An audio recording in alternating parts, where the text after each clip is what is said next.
The gunshot split the evening air like thunder in July, sending a flock of starlings into frantic flight from the cottonwoods lining Bitter Creek. Theodora Owens pressed herself against the rough-hewn floor of the covered wagon, her heart pounding so violently she feared it might burst from her chest. The wagon lurched to a halt, followed by muffled voices and the unmistakable sound of men approaching. It was 1876 in the Wyoming Territory, and Theodora was about to discover just how dangerous the frontier could be for a woman traveling alone. "Check the wagon," a gruff voice commanded. "See what valuables she's got." Theodora clutched the locket at her throat, the only reminder of her life back in Boston. At 22, she had been naive to think she could make this journey without incident. The stagecoach she'd originally booked passage on had broken down in Cheyenne, forcing her to accept a ride with a kindly family heading west. They had stopped to make camp only an hour ago when the attack came. The canvas flap ripped open and a bearded face appeared, eyes glinting with malice beneath the brim of a filthy hat. "Well, well," he drawled. "Looks like we found something better than silver." Rough hands dragged her from the wagon. Theodora fought with every ounce of strength, scratching and kicking at her captors, but it was futile against three grown men. Through tears of rage and terror, she saw the family who had given her passage lying motionless on the ground. Her stomach turned. "What should we do with her, Jeb?" asked the youngest of the outlaws, a pimple-faced boy who couldn't have been much older than 18. The leader Jeb grabbed Theodora's chin, forcing her to look at him. "We'll take her with us.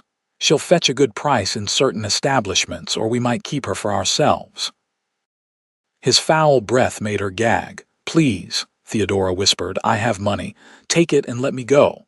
Jeb laughed, the sound devoid of humor. "Oh, we'll take your money, miss, and everything else too." They bound her hands and threw her across a horse. As they rode through the gathering darkness, Theodora closed her eyes and prayed for deliverance, though she feared God had abandoned this lawless territory. After what seemed like hours, they arrived at a dilapidated homestead. The main house was dark and appeared uninhabited, but a lantern glowed dimly in the barn. Theodora was dragged inside, her legs numb from the rough journey. "Put her in there," Jeb ordered, pointing to a small tack room. "Make sure she's secure. We'll decide what to do with her in the morning." Iron shackles, likely used for restraining unruly livestock, were fastened around her ankles and attached to a heavy beam. The door slammed shut, and darkness engulfed her. Alone in the stifling room that smelled of hay and horse sweat, Theodora finally allowed herself to weep. Her dreams of teaching at her uncle's school in Sacramento seemed foolish now. She thought of the letter she had sent ahead, describing her excitement for her new life. Would anyone even notice when she failed to arrive, days passed in a blur of thirst, hunger, and despair? The outlaws would occasionally remember to bring her water and scraps of food, but more often they forgot, caught up in their drinking and card games. When they did remember her existence, their visits left her trembling with fear and revulsion. On what Theodora estimated to be the 5th day, she heard shouting from the main house. Gunshots followed, then silence. She pressed herself into the corner of the room, expecting the door to burst open at any moment. Hours passed. No one came. By nightfall, Theodora realized a terrible truth: the outlaws had either fled or been killed, and no one knew she was shackled in the barn. She would die here, forgotten. The realization brought a strange calm. She stopped fighting against the shackles that had already rubbed her ankles raw. Instead, she closed her eyes and drifted into memories of happier times: her mother's garden in spring, her father's booming laugh, the feel of chalk in her hand as she taught her first class of students. She wasn't sure how many more days passed. Thirst became her entire world. Her lips cracked and bled, her tongue felt swollen and useless. Delirium crept in at the edges of her consciousness. It was during one of these delirious moments that she thought she heard the barn door creak open. Heavy footsteps approached her prison. Theodora couldn't even summon the energy to be afraid. The door to the tack room swung open, and light painfully bright after days in darkness poured in. A tall silhouette filled the doorway. "Good Lord," a deep voice whispered through swollen eyes. Theodora saw a man kneel beside her. Unlike the outlaws, his face was clean-shaven, his clothes dusty but well-kept. A star-shaped badge glinted on his vest. "Miss, can you hear me?" He touched her forehead gently, then cursed under his breath when he saw the shackles. "Hold on, I'll get these off you." The man disappeared briefly, returning with tools. The sound of metal striking metal echoed in the small room as he worked on the locks. When the shackles finally fell away, Theodora felt nothing but numbness where pain should have been. Strong arms slid beneath her, lifting her as though she weighed nothing. She was vaguely aware of being carried out of the barn into the open air. The stars above seemed impossibly bright. "You're safe now," the man said, his voice a rumble against her cheek where it rested against his chest. "I've got you." Theodora wanted to thank him, to ask his name, but darkness claimed her before she could form the words. When consciousness returned, Theodora found herself in an unfamiliar bed. Clean sheets surrounded her, and sunlight streamed through a nearby window. For a moment, she wondered if she had dreamed the entire ordeal, if she was back in Boston in her childhood room. Then the pain in her body reminded her otherwise. "You're awake," said a female voice. Theodora turned her head to see a middle-aged woman with kind eyes and silver-streaked hair pulled into a practical bun. "Where am I?" Theodora's voice emerged as a rasp. "You're in Prosperity, dear, in Dr. Miller's house. I'm Mrs. Miller, the doctor's wife." The woman approached with a glass of water. Small sips now. The water was the sweetest thing Theodora had ever tasted.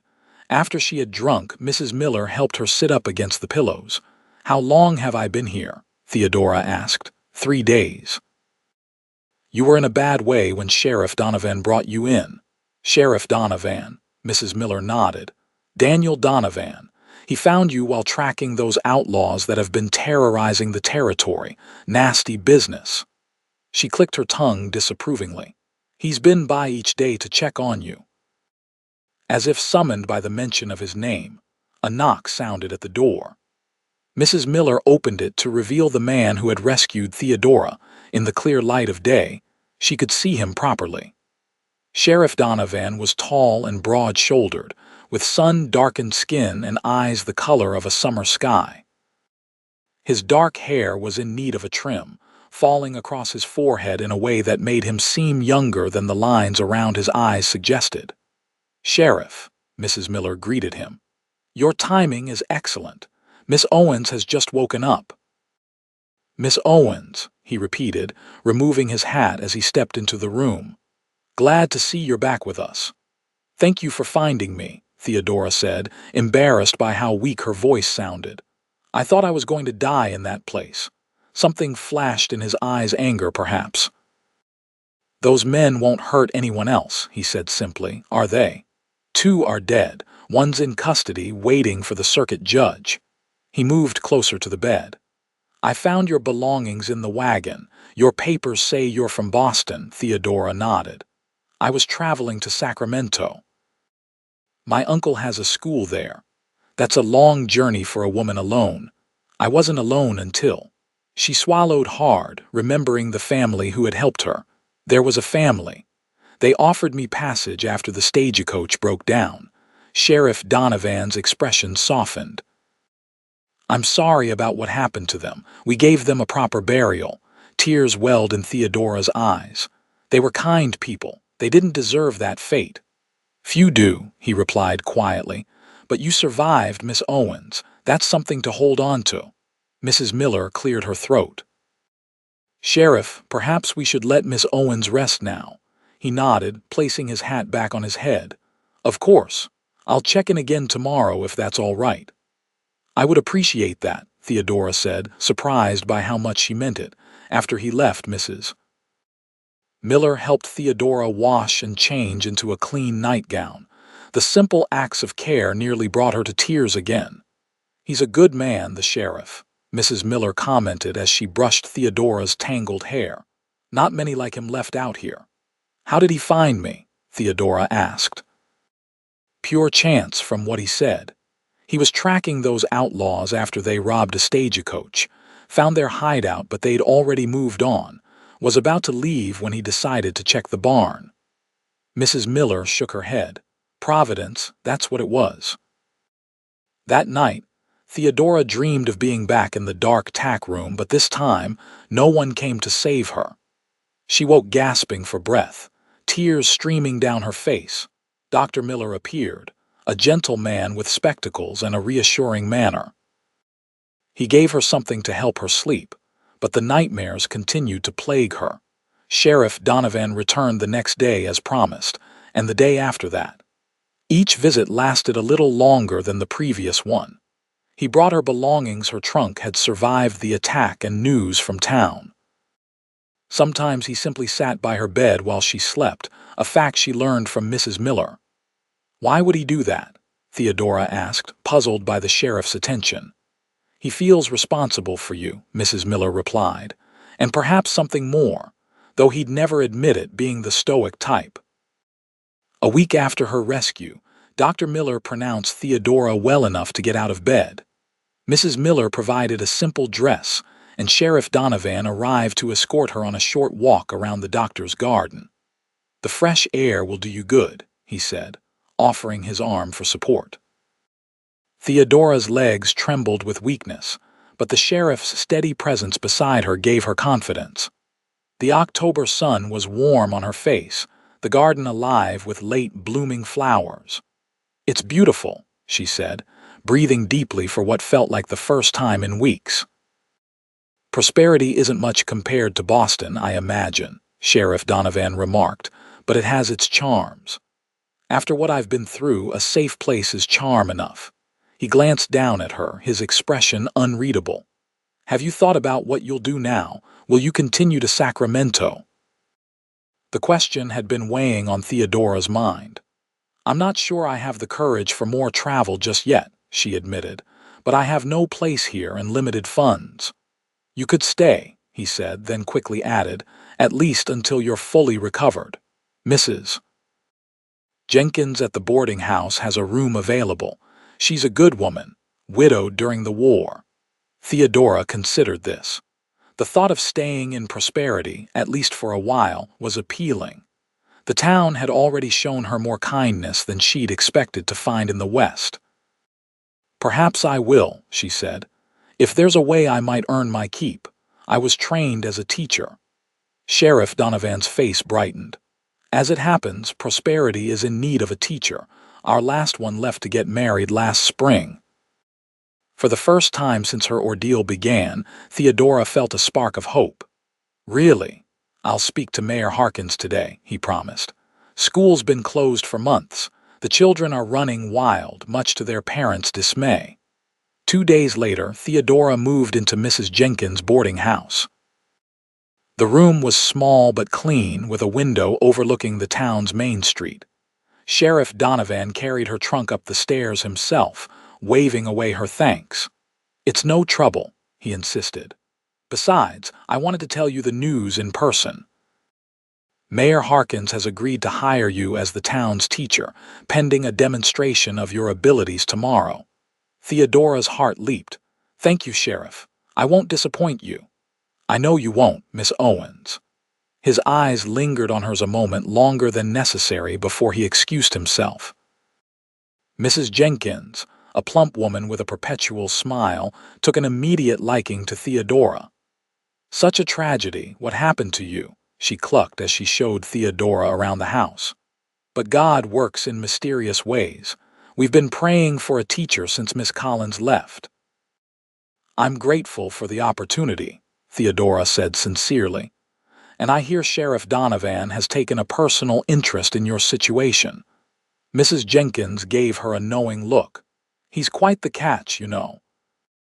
Half the unmarried women in town have set their caps for him, but he's never shown interest. Theodora felt her cheeks warm. He's been kind, that's all. MMHMM, Mrs. Jenkins hummed, clearly unconvinced. Well, kindness is a good foundation for more, don't you think? The next morning, Theodora dressed carefully in her best remaining dress, a simple blue cotton that brought out the color of her eyes. She arranged her chestnut hair in a neat bun and pinned her mother's cameo brooch to her collar. Mayor Harkins was waiting at the schoolhouse, along with several members of the town council and, to her surprise, Sheriff Donovan. The one-room schoolhouse was dusty from disuse, but well-built, with rows of desks facing a larger desk and blackboard.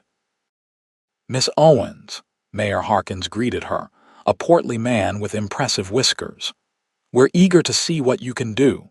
Several children have volunteered to assist with your demonstration." 6 children of varying ages sat at the desks, looking at her with open curiosity. Theodora took a deep breath, set down her satchel of materials, and did what she knew best. She began to teach. She started with a reading lesson for the younger children, then moved to mathematics for the older ones.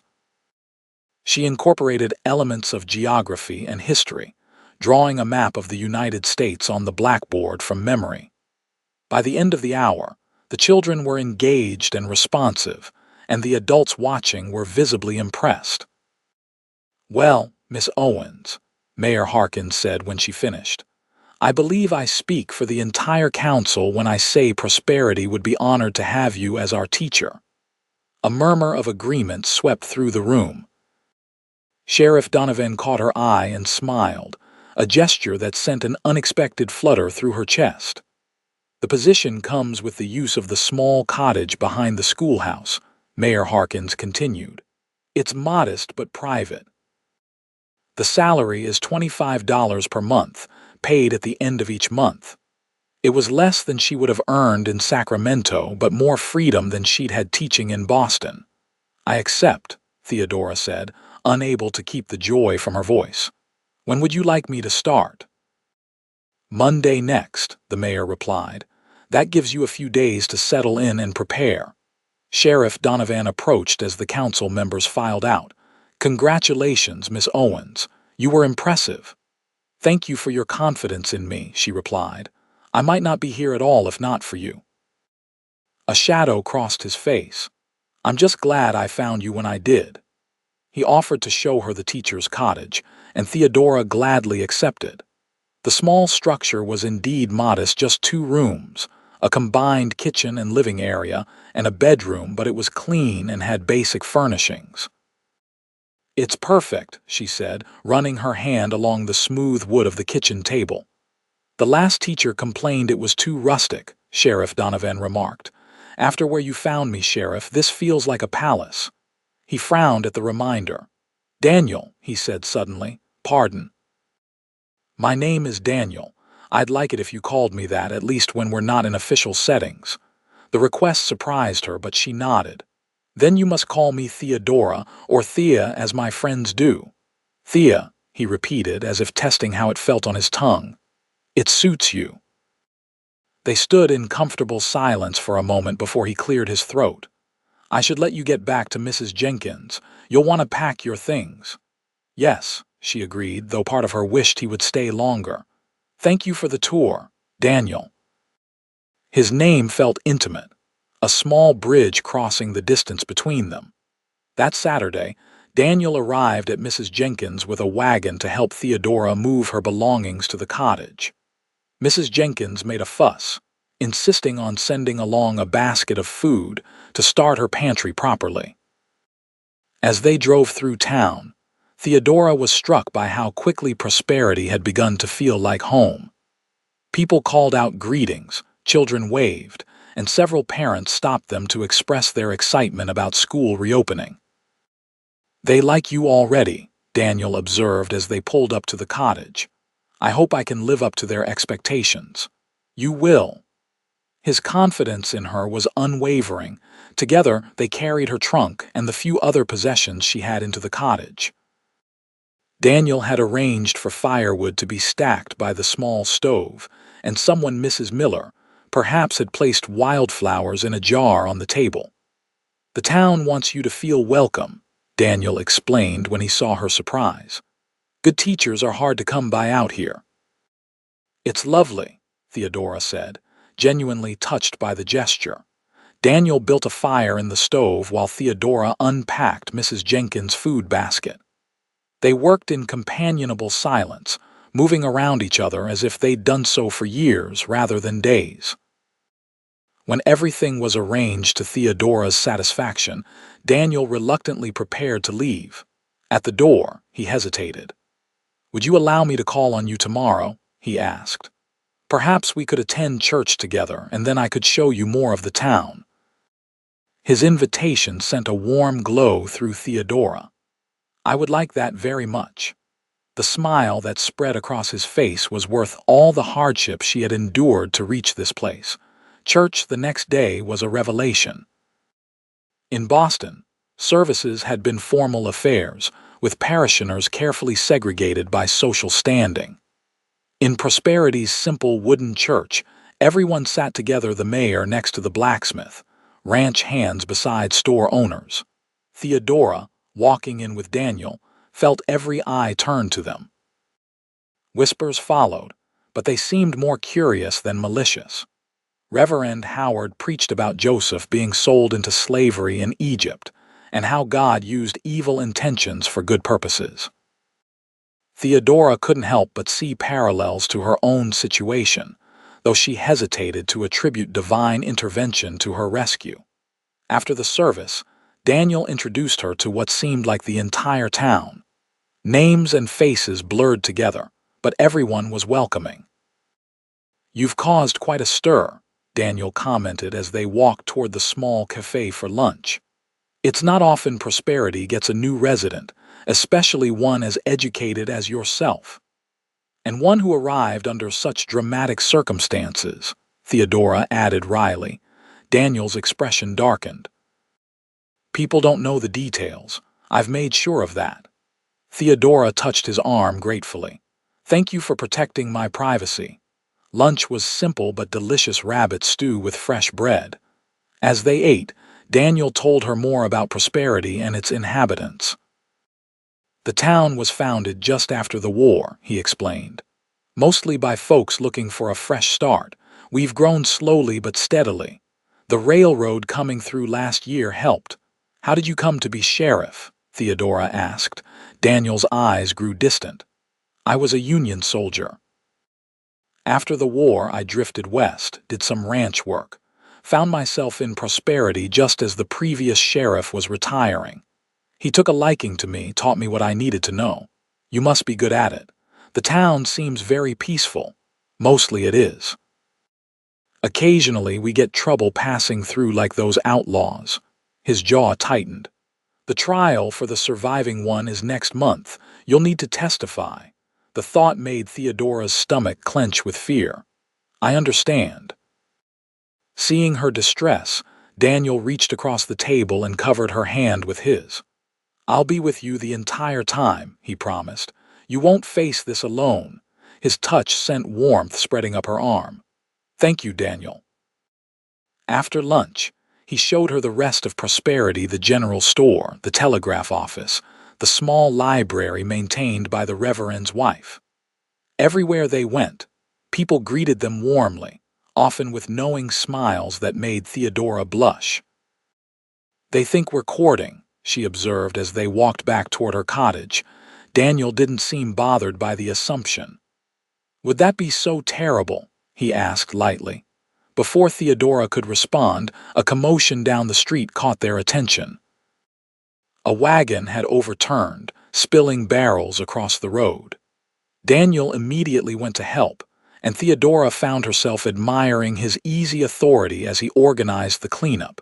By the time he returned to her side, the sun was beginning to set. "I should get you home," he said. "You have a big day tomorrow, school teacher." The title made her smile. "Yes, I suppose I do." At her door, Daniel removed his hat, turning it in his hands. "Thea, I know we haven't known each other long, but I want you to know I admire your courage. What you survived would have broken many." His sincerity touched her deeply. "It nearly did break me," she admitted, "but you found me before that could happen. I'm glad I did." His voice was husky with emotion. Very glad. For a moment, Theodora thought he might kiss her, and she was surprised by how much she wanted him to. Instead, he took her hand and pressed his lips to her knuckles, a gesture both old-fashioned and intensely personal. "Good night, Thea," he said softly. "I'll see you tomorrow." She watched him walk away, her hand still tingling from his kiss. The next morning, Theodora woke before dawn, too excited and nervous to sleep. She dressed carefully in a high-necked blouse and dark skirt, her hair arranged in its usual practical bun. After a quick breakfast, she gathered her teaching materials and headed to the schoolhouse while the town was still quiet. The building smelled of fresh soap and beeswax. Someone had cleaned it thoroughly for her first day. Theodora arranged her desk, wrote the day's lessons on the blackboard, and waited for her students to arrive. They came in twos and threes, shy at first, then increasingly boisterous as more children filled the room. By 8 o'clock, 24 students ranging in age from 6 to 16 were seated at the desks, watching her expectantly. Theodora took a deep breath and smiled. "Good morning. I'm Miss Owens, and I'm very pleased to be your teacher." The morning passed in a blur of introductions, assessments, and establishing rules. The children were eager to learn, if somewhat unruly after months without formal schooling. By lunchtime, Theodora had a good sense of each student's abilities and temperament. During the lunch break, as the children ate in the schoolyard, Daniel appeared with a small package wrapped in brown paper. "A small gift for your first day," he said, presenting it to her. Inside was a gleaming brass bell. "For calling the children in from recess," he explained. The old one disappeared with the last teacher. "It's perfect," Theodora said, touched by his thoughtfulness. "Would you like to stay and meet my students?" Daniel glanced at the children playing outside. "Another time, perhaps. I have rounds to make." He tipped his hat. "Good luck with the afternoon, teacher." The second half of the day went as smoothly as could be expected. By dismissal time, Theodora was exhausted but exhilarated. She had successfully completed her first day as Prosperity's teacher. She was erasing the blackboard when a knock at the door made her turn. Daniel stood there, his tall frame filling the doorway. "I thought you might appreciate an escort home," he said. "First days can be tiring." "That's very kind of you," Theodora replied, gathering her things. As they walked to her cottage, she told him about her day, the bright students, the troublemakers, the curriculum she was planning. "You're a natural teacher," Daniel observed. "Those children are lucky to have you." "I'm the lucky one," Theodora said. "A month ago, I had no idea where life would take me. Now I have a position, a home, and—" She hesitated. "And," Daniel prompted. "Friends," she finished, though that wasn't quite what she'd meant to say. At her cottage, Daniel built a fire while Theodora prepared a simple dinner. There was an easy domesticity to their interactions that should have felt premature, but somehow didn't. Over the next few weeks, a pattern emerged. Theodora taught during the day, often staying late to help struggling students. Daniel would frequently appear at the end of the day to walk her home. Sometimes he stayed for dinner. Other times, they simply talked on her porch as the sun set. Prosperity embraced Theodora as one of their own. Parents invited her for meals. The Ladies' Aid Society welcomed her as a member, and Mrs.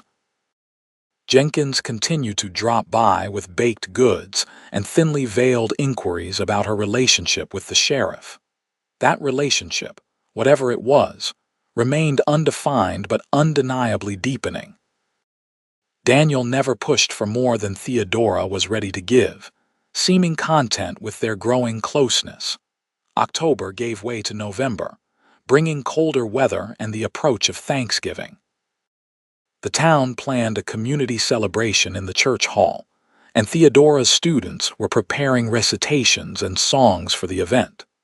One crisp Saturday, Daniel invited Theodora on a ride to see more of the surrounding countryside. He arrived with 2 horses, his own sturdy gelding, and a gentle mare borrowed from the livery stable. "I'm not much of a rider," Theodora admitted as he helped her mount. "Belle here will take good care of you," Daniel assured her. "Just hold the reins steady and follow my lead." They rode at an easy pace out of town, following a trail that wound through golden cottonwoods and across a shallow creek. The day was perfect, cool but sunny, the sky an impossible blue. Daniel led them to a small rise overlooking a valley where a herd of wild horses grazed in the distance. They dismounted, and he spread a blanket on the grass for them to sit on. "It's beautiful," Theodora said, taking in the vast landscape. "So different from the east." "That's why I stayed," Daniel replied, unpacking a lunch Mrs. Jenkins had prepared for them. "After the war, I couldn't go back to Virginia. Too many ghosts. Out here, there's space to breathe, to start fresh." "Were you from Virginia originally?" Theodora asked, accepting the sandwich he offered. Daniel nodded. "Small town near Richmond. My father was a doctor. He wanted me to follow in his footsteps, but I was more interested in horses than medicine." "What happened to your family?" A shadow crossed his face. "My mother died when I was young. My father remarried, had more children with his new wife. When the war came, I joined the Union Army. My father never forgave me for that. As far as he's concerned, I no longer exist." "I'm sorry," Theodora said softly. Daniel shrugged. "It was a long time ago. What about your family?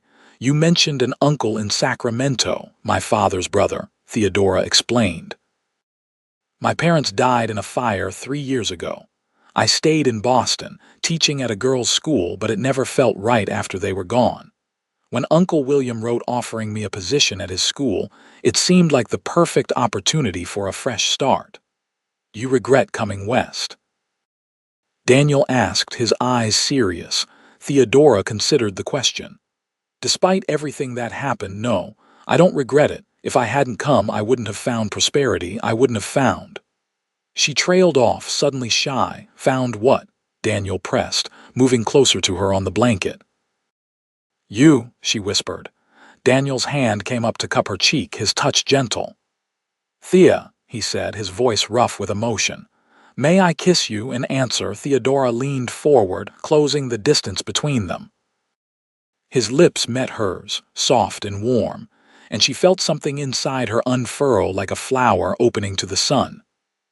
The kiss was tender, unhurried, as if they had all the time in the world. When they finally pulled apart, Daniel rested his forehead against hers. "I've wanted to do that since the day I carried you out of that barn," he admitted. "I'm glad you waited," Theodora replied, smiling. "I wasn't at my best that day." Daniel laughed, the sound rich and genuine. "You were the bravest person I'd ever seen."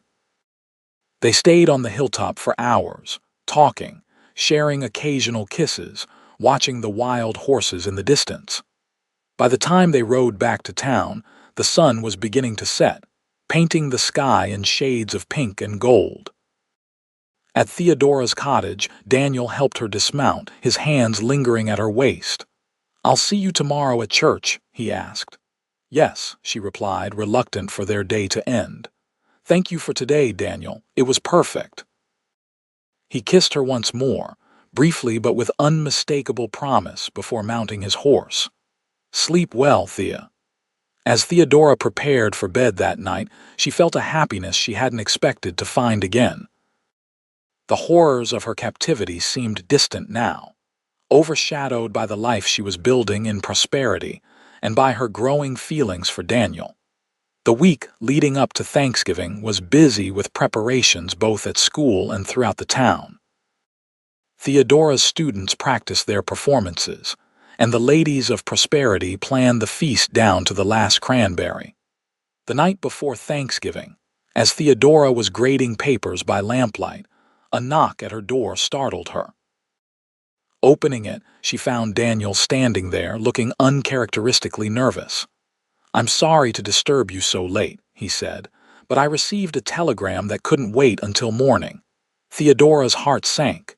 "Is it bad news?" "It's about Jeb Harlow, the outlaw who survived.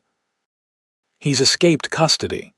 The room seemed to tilt beneath Theodora's feet. Daniel caught her elbow, steadying her. "How?" she whispered. "Overpowered a deputy during a transfer." Daniel's face was grim. "I wanted you to hear it from me first. I've already organized extra patrols around town, and I'll be keeping close watch on your cottage." "You think he'll come here?" Theodora asked, trying to keep her voice steady. "It's unlikely. He'd be a fool to return to an area where he's known, but I won't take chances with your safety." Theodora nodded, fighting against the fear rising within her. "Thank you for telling me." Daniel studied her face. "You're pale. Let me make you some tea." He moved to her stove with the ease of familiarity, putting the kettle on to boil. Theodora sank into a chair, her thoughts racing. "I don't want to let this ruin Thanksgiving," she said after a moment. "The children have worked so hard on their performances." "It won't," Daniel assured her, setting a cup of tea before her. "The celebration will proceed as planned with extra security. I've asked some trusted men to help keep watch." The tea was sweet and strong, and Theodora felt herself calming as she drank it. "Will you stay for a while?" she asked. "I don't think I could sleep just yet." Daniel pulled a chair close to hers. "I'll stay as long as you need." They talked quietly about inconsequential things until Theodora's eyelids began to droop. Daniel insisted on checking the cottage before he left, making sure all windows and doors were secure. At the door, he held her close. "Try not to worry too much. I won't let anything happen to you." Theodora believed him. Despite her fear, she felt safe in his arms. The next day dawned clear and cold, perfect weather for Thanksgiving. Theodora pushed aside her anxiety and focused on her students, who were buzzing with excitement as they prepared for their performances. The church hall was decorated with autumn leaves and berries, long tables covered with white cloths, ready for the feast to come. The entire town seemed to be present, dressed in their Sunday best. Daniel, looking handsome in a clean black coat, stayed close to Theodora throughout the day. She noticed his eyes scanning the crowd regularly, his hand never far from the gun at his hip. The children's performances went beautifully. Even Billy Thompson, who struggled with reading, recited his poem flawlessly. As the last song ended, the hall erupted in applause. Reverend Howard gave a moving prayer of thanksgiving before the feast began. Theodora, seated between Daniel and Mrs. Jenkins, found herself genuinely grateful, despite her lingering fear, grateful for this community, for her students, for the man beside her whose presence made her feel secure. The meal was abundant: roast turkey and ham, potatoes prepared 3 different ways, corn pudding, fresh bread, and pies of every description. Conversation flowed easily, punctuated by laughter and the clatter of silverware. As the celebration began to wind down, Daniel was called away briefly to speak with one of his deputies. Theodora watched him go, trying to quell the irrational fear that rose whenever he left her side. Mrs. Jenkins patted her hand. "He's quite smitten with you, you know." Theodora smiled. "The feeling is mutual." "I thought as much," the older woman said with satisfaction. "It's about time that man found happiness. He's carried too many burdens alone." Before Theodora could respond, Daniel returned, his expression serious. "We should go," he said quietly. "One of my men spotted a stranger watching the hall from the trees behind the church." Theodora's blood ran cold. "Harlow? We don't know. Whoever it was disappeared before they could get a good look." Daniel helped her with her shawl. "I'm taking you home, and I'll be staying nearby tonight." They said their goodbyes quickly, Daniel making their departure seem casual rather than urgent.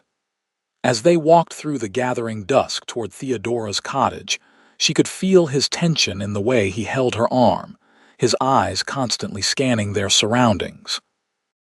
At the cottage, Daniel insisted on checking every corner before letting Theodora light the lamps. "I'll be right outside," he told her. "Keep the doors locked and don't open them for anyone but me." "You can't stay outside all night," Theodora protested. "It's freezing." "I've endured worse," he said grimly. "Your safety is what matters." Impulsively, Theodora reached up and kissed him. "Be careful," she whispered against his lips. Daniel's arms tightened around her for a moment before he reluctantly released her. "Lock the door behind me." Theodora did as he asked, then moved around the cottage, trying to distract herself from her fears by tidying up and preparing for the next day's lessons. The wind had picked up, rattling the windows and making the lamp flames dance. She had just changed into her nightgown and wrapper when a soft tap at the back door made her freeze. It wasn't Daniel's familiar knock. The tap came again, slightly louder. Theodora's heart pounded as she silently moved to the fireplace and picked up the poker. The back door connected to her bedroom, away from where Daniel was watching the front of the cottage. "Who's there?" she called, trying to keep her voice steady. "Let me in, teacher lady," came a rough voice that sent ice through her veins. "Unless you want me to shoot that lawman out front." Harlow, he had found her. Theodora's mind raced. If she screamed, Daniel would come running straight into danger. If she opened the door, she would be at Harlow's mercy again. "I know you're in there," Harlow growled. "Open up or I start shooting." Making a split-second decision, Theodora moved to the small window beside the door. She opened it just enough to speak through. "Sheriff Donovan isn't alone," she lied. "There are men posted all around the cottage." A harsh laugh was her answer. "Nice try, I've been watching." "It's just him and he's at the front. Now open this door before I lose my patience." "What do you want from me?" Theodora asked, desperately trying to buy time. "You're my ticket out of here," Harlow said. "The sheriff's sweet on you. He'll let me go if I've got you." The very thought made Theodora's stomach turn, but she needed to warn Daniel somehow. "If I come with you," she said, raising her voice slightly in hopes that Daniel might hear, "you have to promise not to hurt anyone." "Sure, teacher lady. Whatever you say, just open the door." Instead, Theodora threw the poker through the window with all her strength. Glass shattered as the iron rod flew through, followed by a curse from Harlow. In the same moment, Theodora screamed as loudly as she could. "Daniel, back door." A gunshot exploded, the bullet splintering the wood of the door inches from where Theodora stood. She dropped to the floor, crawling toward the front of the cottage as more shots rang out. The front door burst open and Daniel rushed in, gun drawn. "Thea!" "Bedroom," she gasped. "Harlow." Daniel pushed her behind him as he moved toward the bedroom, his movements fluid and silent. More gunshots erupted, and Theodora pressed her hands to her ears, praying that Daniel would be safe. Then silence fell, heavy and absolute. "Daniel," Theodora called, fear making her voice crack. "Stay where you are," came his response, tense but alive. Relief flooded through her. Minutes later, Daniel emerged from the bedroom, his face grim but unharmed. "He's gone. Wounded, I think, but he got away." Theodora rushed to him, needing the reassurance of his solid presence. He held her tightly, his heart pounding against her cheek. "Are you hurt?" he asked, pulling back to examine her. "No, just frightened." Theodora's legs felt weak beneath her. "He said he was going to use me to get away." Daniel's expression darkened. "That's not going to happen. I'm getting you somewhere safe." Within minutes, he had helped her gather a few essentials and bundled her into her coat. Outside, he whistled sharply, and one of his deputies appeared from the shadows. "Harper, spread the word. Harlow's been here and he's wounded. Get every man we can trust searching, but be careful he's desperate and armed." Daniel turned to Theodora. "I'm taking you to my place. It's more secure than anywhere else in town." Daniel's home was on the outskirts of prosperity, a sturdy cabin built of logs, simple but well-maintained. Inside, it was unexpectedly comfortable, with a stone fireplace, solid furniture, and bookshelves filled with volumes that suggested a mind more scholarly than most would expect of a frontier lawman. "It's not much," Daniel said as he built up the fire, "but it's safe. No one can approach without being seen or heard." "It's wonderful," Theodora replied honestly, looking around at this private space that revealed so much about the man she'd come to care for. Daniel insisted she take his bed while he kept watch. Too exhausted to argue, Theodora fell into a deep sleep despite her fears. She woke to the smell of coffee and bacon. Sunlight streamed through the windows, and for a moment she forgot the dangers of the night before. Then reality returned and she sat up quickly. Daniel appeared in the bedroom doorway, looking tired but alert. "Good morning," he said. "Hungry?" Over breakfast, he explained the situation. "My men searched all night, found blood trails leading to the river but lost the trail there. Harlow could be miles away by now. Or he could still be nearby," Theodora said, voicing her fear. Daniel nodded grimly. "That's why you're staying here until we find him. I've already sent word to the school that classes are canceled for today." "I can't hide forever, Daniel. Not forever," he agreed. "Just until this is resolved." Theodora spent the day in Daniel's cabin, alternating between reading his books and helping him clean his already tidy home. Despite the circumstances, there was something intimate about sharing this space with him, learning the small details of his daily life. Daniel left briefly to check with his deputies but returned quickly, unwilling to leave her alone for long. By evening, there was still no sign of Harlow. After dinner, they sat before the fire, the weight of the situation hanging between them. Theodora found herself studying Daniel's profile, strong and steadfast in the firelight. "What are you thinking?" he asked, catching her gaze. "That I'm tired of being afraid," she answered honestly. "That I don't want Harlow to take anything more from me than he already has." Daniel reached for her hand. "He won't." "When you found me in that barn," Theodora said slowly, "I had given up hope. I thought I was going to die there, forgotten. You gave me back my life, Daniel. I don't want to waste it living in fear." His eyes held hers, intense and unwavering. "Thea," a sound outside the snap of a twig made them both freeze. Daniel was on his feet instantly, gun drawn.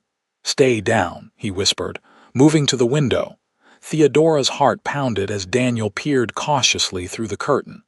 After a tense moment, his shoulders relaxed slightly. "It's Harper," he said, moving to the door. The deputy entered, stamping snow from his boots. "Sheriff, we found him." "Harlow?" Daniel demanded. "Where?" "Dead, sir. In an abandoned mine shaft about 3 miles east. Looks like he bled out from his wounds." The news hit Theodora like a physical blow. Relief mingled with an unexpected sadness, not for Harlow himself, but for the waste of a human life, however misguided. Daniel thanked Harper and sent him back to town with instructions to recover the body in the morning. When the deputy had gone, Daniel turned to Theodora. "It's over," he said simply. Theodora nodded, tears welling in her eyes. Daniel crossed the room and took her in his arms, holding her as the emotions of the past days finally overwhelmed her. "I'm sorry," she said against his chest. "I shouldn't cry for him." "You're not crying for him," Daniel replied, stroking her hair. "You're releasing the fear you've been carrying since the day they took you." His understanding undid her completely. Theodora clung to him as she wept, and Daniel held her until the storm passed. When she finally quieted, he led her back to the chair by the fire, kneeling before her. "Thea, I need to tell you something." His serious tone made her heart skip. "What is it?" "When I found you in that barn, something changed in me. I'd been doing my job, tracking criminals, keeping the peace, but I'd never really understood what it was all for." He took her hands in his. "Then I saw you, fighting to survive despite everything, and I knew. It was for moments like that, for protecting people like you, who deserve a chance at happiness." Theodora squeezed his hands, encouraging him to continue. "These past weeks, getting to know you, watching you with your students, seeing your courage." Daniel's voice grew husky. "I've fallen in love with you, Thea. I know it's soon, and after everything you've been through, I wouldn't blame you if you needed more time." Theodora pressed her fingers to his lips, stopping his words.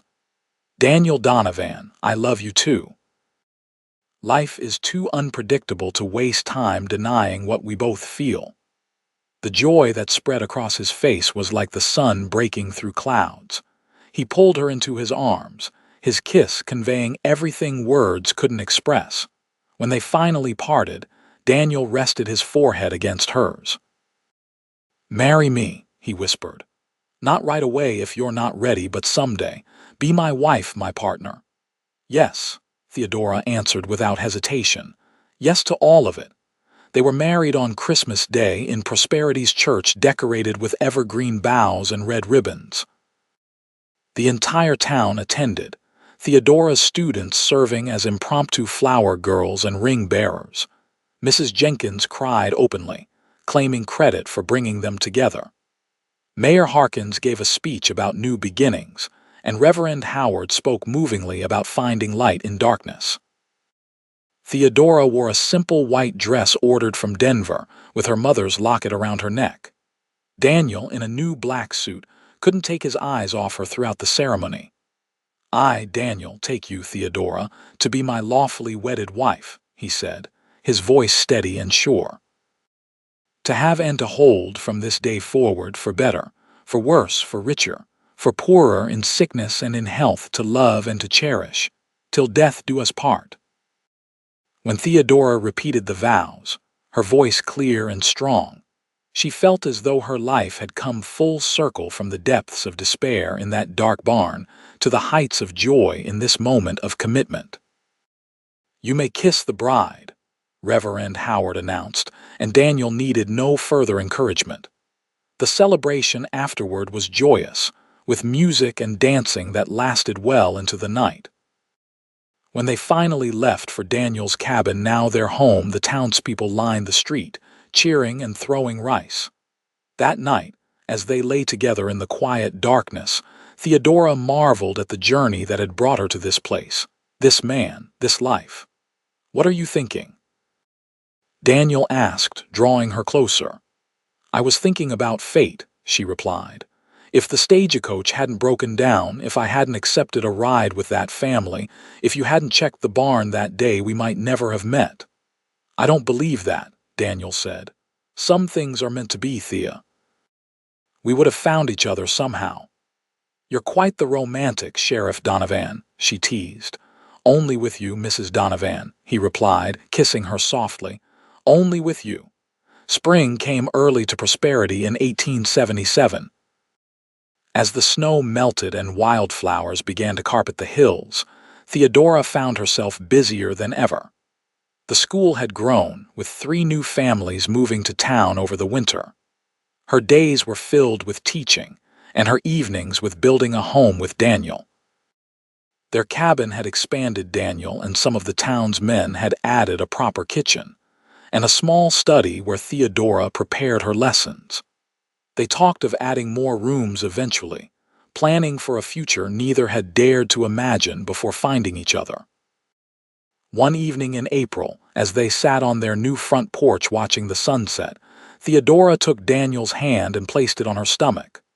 "I have something to tell you," she said, her eyes shining. Daniel's expression changed from confusion to wonder as he understood. "Are you certain?" Theodora nodded. "Dr. Miller confirmed it today. We're going to have a baby." The joy that spread across Daniel's face was everything she had hoped for. He gathered her into his arms, laughing and crying at once. "A baby," he repeated, as if testing the reality of the word. "Our baby." As the months passed, Theodora continued teaching as long as she could, her students delighted by her growing belly and full of questions about the baby. Daniel became even more protective, though he tried not to hover too obviously. In November, just as the first snow dusted the mountains, their daughter was born, Elizabeth Hope Donovan, named for both their mothers. She had Daniel's blue eyes and Theodora's determined chin. Holding their daughter between them, Theodora looked up at Daniel. "Do you remember what you said to me when you carried me out of that barn?" Daniel nodded, his eyes full of emotion. "I said you're safe now." "I didn't believe you then," Theodora admitted. "I wasn't sure I'd ever feel safe again, but you were right." She touched their daughter's tiny hand. "This is what safety feels like, this love, this family we've created." Daniel kissed her gently, then pressed his lips to Elizabeth's forehead. "This is just the beginning," he promised. "The best is yet to come." And as the years passed, his promise proved true. Prosperity grew, and so did the Donovan family. Elizabeth was joined by two brothers, James and William, and the cabin expanded accordingly, becoming a proper house with a white picket fence and a garden where Theodora grew vegetables and flowers. Daniel eventually hung up his sheriff's badge, preferring to serve the growing town as its mayor. Theodora continued teaching until she opened Prosperity's first proper academy, hiring additional teachers as the student population increased. Sometimes, on quiet evenings when the children were asleep, Daniel and Theodora would sit on their porch and marvel at the life they had built together. "You ever think about how differently things might have turned out?" Theodora would ask. And Daniel would take her hand, the same strong hand that had once removed shackles from her ankles, and bring it to his lips. "No," he would answer truthfully, "because this was always where we were meant to be." From the darkest moment of her life had come the greatest light, a truth that Theodora carried with her always, a testament to the power of courage, compassion, and love in the face of despair. In the wild territory that had once held only fear for her, Theodora Donovan had found not just safety, but home.